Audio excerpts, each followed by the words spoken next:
Le 17 avril 2026, Laurent Rigaud, président des Savoyards du Monde, nous faisait l'honneur de sa visite et d'une très belle conférence sur l'émigration savoyarde en Argentine.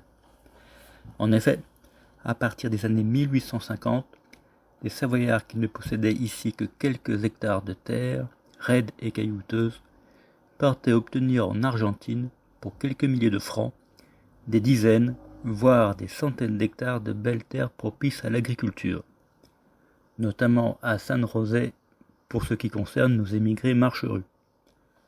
Ces colons ont longtemps gardé contact avec leur famille alpine, les incitant parfois aussi à émigrer. Ici, on mange de la viande tous les jours, on n'a jamais faim, écrivait l'un d'eux. Depuis 1980, des associations argentines entretiennent cette identité savoyarde au sein de la nation argentine et renouent des relations avec nos villages alpins. Si je prends mon village d'Entremont-le-Vieux, quand je demandais aux gens, mais vous êtes partis où? Ah, on est parti à Chambéry, à Grenoble, à Lyon, à Paris. Mais personne parlait de ah oui, j'ai un vague cousin qui est parti, il me semble, en Argentine, et je ne suis pas sûr. Et j'ai commencé à gratter avec chaque famille, et en fait, je me suis aperçu que chaque famille du village avait quelqu'un qui était parti quelque part.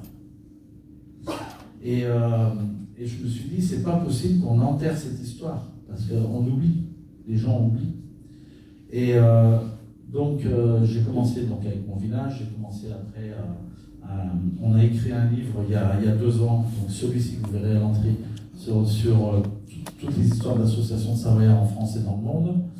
Et puis j'ai écrit justement un livre, un abécédaire sur les Savoyards de Paris, avec les personnages, les lieux, les activités, etc. Et donc, je me suis dit, on ne peut pas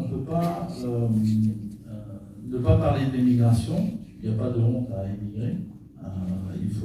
La réalité, c'est que la Savoie, c'était un territoire très pauvre. Et donc, les gens sont partis, donc il faut en parler. Et vous savez que quand on parle des Savoyards d'Argentine, alors j'étais très content que vous me demandiez une conférence sur l'Argentine, parce qu'en général, je fais des conférences génériques.